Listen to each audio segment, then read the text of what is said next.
비만을 진료하고 있는 한의사 임재홍입니다. 대체 인간은 왜 살이 찌는가? 왜 빼도 도로 찌는가? 빼는 건 어려운데 왜 찌는 건 쉬운가? 하는 답답함을 느꼈던 분들 많으시죠? 그건 인간이 살이 찌도록 진화했기 때문입니다. 한마디로 말씀드리면 현재의 인간은 수렵채집인의 몸과 농업시대의 인식을 가지고 현대를 살아가는 존재입니다. 현대인들의 병은 그래서 생기는 것이 대부분입니다. 근데 인간은 진화를 거듭했는데 왜 뚱뚱해져요? 건강하고 아름다운 방향으로 진화하는 게 정상 아닌가요? 그렇지 않습니다. 진화는 한 개체의 건강과 행복보다는 최대한 씨를 많이 퍼뜨리는 방향으로 진행되는 것이 대부분입니다.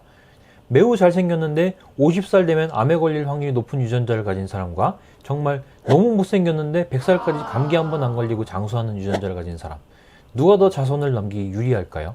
간단하게 말씀드리면 인간이라는 생물은 원래 다양한 종류의 음식을 먹고 그 음식을 얻기 위해서 바쁘게 많이 움직이는 생물입니다. 그렇게 설계되고 진화한 몸을 가지고 여러분들처럼 치킨 시켜서 옆으로 비스듬히 누워가지고 폰으로 유튜브만 보고 있으면 당연히 살이 찌겠죠? 제레드 다이아몬드의 명저 총균쇠를 보면 여기 인간이 농업을 시작한 건 비옥한 초승달지대, 즉 지금의 이라크, 시리아, 터키 등지에서 약 11,000년 전에 농업이 처음 시작됐다고 합니다. 지금은 하나도 비옥하지 않은 지대죠. 우리들의 600세대 전 조상은 누구든지 수렵채집인이었다는 거죠. 우주와 지구와 인간의 역사에서 만년, 600세대 전이라는 것은 극히 짧은 시간이죠. 원숭이에서 인간의 조상이 갈라져 나온 게 수백만 년 전이고 그때부터 만년 전까지 인간은 계속 토끼와 사슴을 사냥하고 과일을 따먹고 풀뿌리를 캐먹느라 바쁘게 돌아다니는 존재였습니다. 그 몸을 가지고 현대인들은 앉아서 남이 해주는 밥을 받아먹고 앉아서 일을 하니까 살이 찔 수밖에 없는 거죠. 저보다 나이가 많은 분들은 아실 거예요.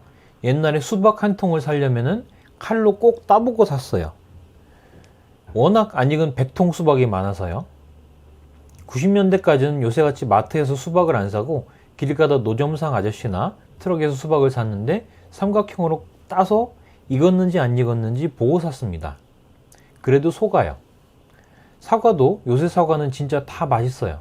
근데 옛날에는 사과 잘못 사면 아주 쉬어서 못 먹는 것들이 많았죠. 불과 20년 전까지만 해도 그랬는데 200만 년 전에는 어땠을까요? 유전적으로 인류와 가장 가까운 동물이라는 침팬지는 주식이 과일입니다. 야생 과일을 부지런히 따다가 하루 종일 먹는 게 침팬지의 일상이에요. 그러면 초기 인간도 과일을 주로 먹었을 거라고 추정할 수 있겠죠. 근데 초기 인류가 먹었던 과일이 지금 과일 같을까요? 지금 우리가 먹는 과일은 달게 만들기 위해서 인간이 끊임없이 개량한 결과물이고 초기 인류가 먹었던 그 과일은 지금처럼 단맛이 거의 없고 거칠어서 먹기도 힘든 그런 음식이었겠죠. 그러다가 지구의 기후가 추워지기 시작하면서 인간이 먹을 과일이 줄어드니까 대신 땅속 뿌리줄기를 먹기 시작합니다. 당근, 무, 칡, 고구마 같은 식물이었겠죠. 무도 과일과 마찬가지예요. 지금은 신경 안 쓰고 사도 무들이 다 괜찮은데 불과 몇 년 전까지만 해도 무 사면 속에 바람 들어가지고 구멍이 숭숭 나 있거나 혹은 질겨서 먹기 힘든 무들이 많았어요. 더군다나 수백만 년 전 수렵채집인들이 먹던 뿌리줄기는 말할 것도 없겠죠. 맛도 없고 영양분들이 별로 없으니까 부지런히 돌아다니면서 많이 구해다 많이 먹어야 되죠. 그래서 인간은 거친 음식을 부드럽게 만들어서 먹기도 쉽게 하고 영양분을 최대한 많이 흡수하기 위해서 불을 이용해서 요리를 하기 시작합니다. 요리는 약 100만 년 전에 시작된 걸로 보입니다. 그래서 인간은 생식을 하도록 진화한 생물이 아니고 요리된 음식을 먹는 동물로 진화했습니다. 제가 살 빼느라고 몇 달 동안 하루 2끼를 샐러드를 먹었었는데 방귀가 엄청나게 나와요. 열을 가하지 않으니까 섬유질이 소화가 안 돼서 그렇죠. 초식동물처럼 생채소를 소화시키기에는 우리 인간의 대장이 너무 짧습니다. 인간의 내장이 동물의 내장과 다른 게 뭐냐? 동물에 비해서 인간의 뇌가 훨씬 크다는 건 다들 잘 알고 계실 거예요. 머리 나쁜 사람들 보고 우리가 아우 저 새대가리 하죠. 근데 또 하나의 특징이 있다. 인간은 원래 과일과 풀을 먹던 동물이라 육식동물보다는 초식동물에 좀 더 가깝다는 건 전에 말씀드렸죠. 그런데 초식동물에 비해서 소화관이 매우 짧아요. 소는 대장도 길지만 위가 4개예요. 곱창집 가면 양이라는 부위가 있죠. 그거는 양고기가 아니라 소의 첫 번째 위예요. 그러니까 인간은 동물에 비해서 뇌는 크지만 소화관이 짧다. 왜 그러냐? 뇌와 소화관 둘 다 에너지를 엄청 많이 잡아먹는 기관이에요. 그래서 뇌가 크거나 소화관이 크거나 둘 중에 하나를 선택할 수밖에 없는 거죠. 그 갈림길에서 인간은 뇌가 커지는 대신 소화관이 줄어드는 쪽으로 진화를 선택한 겁니다. 사자가 먹다 남긴 고기 조각을 먹기 시작하면서 상대적으로 적은 양의 음식을 먹으면서도 영양분을 더 많이 섭취할 수 있게 됐고 음식을 익혀 먹기 시작하면서 소화가 쉬워지니까 상대적으로 소화시키는데 에너지를 덜 쓰게 되니까 남는 에너지로 머리를 쓰게 된 거죠. 그러니까 인간이 요리를 하면서 뇌가 더 커지게 됐다는 겁니다. 뇌가 에너지를 많이 소비한다는 건 뭐죠?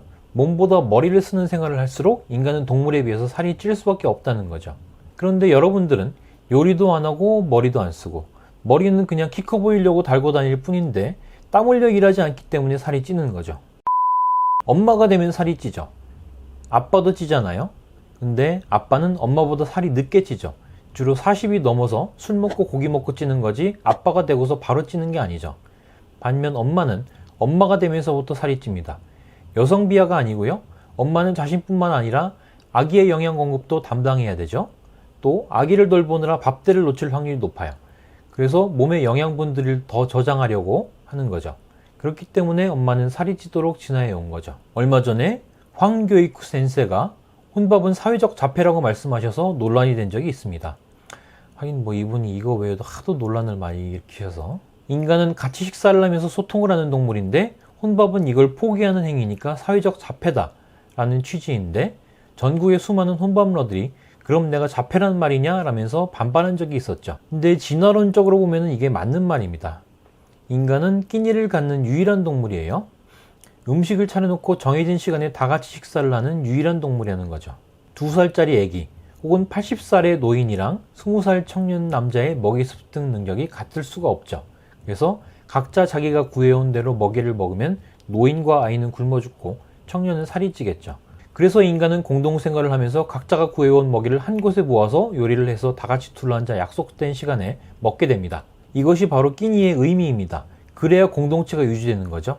밥을 먹으면서 의사소통과 재화의 분배, 개체 간의 협동을 익히고 그 과정에서 지능이 발달하게 되는 거죠.